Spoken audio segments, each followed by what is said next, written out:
Paskutinis lašas vandens. Citata.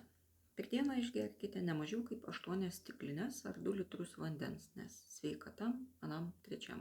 Taip, girdėjom tokių. Gaila, bet tai vienas iš labiausiai paplitusių mitybos mitų.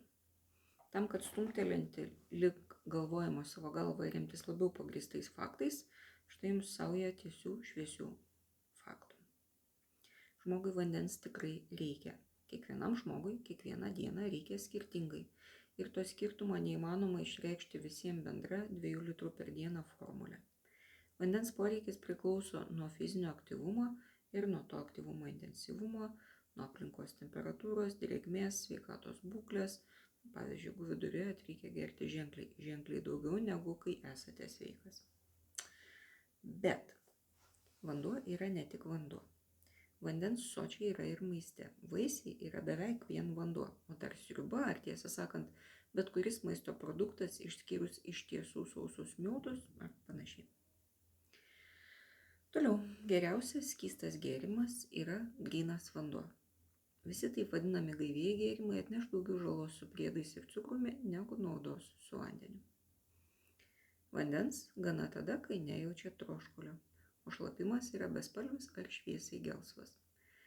Patikimas, individualus būdas ir jokio kito neturėtų būti, kitaip paskęsit formulėje beskaičiuodami visas pirmame punkte įvardintas įtakas. Čia šiaip manau, nesiremiu jokiais šaltiniais. Su vandeniu galima mirtinai persistengti. Jei vandens geriama per daug, ypač staigiai, pavyzdžiui, po maratono arba netaip akivaizdžiai išgerus daug alaus, natrio jonų koncentracija kraujo serume staiga sumažėja.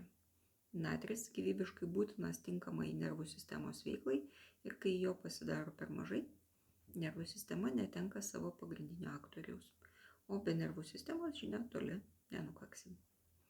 Taip, todėl sportuojant reikia gerti vandenį su papildomu natriu ir alų todėl reikia lydėti sūriais užkandžiais, bet dar geriau tiek daug alaus negerti iš viso.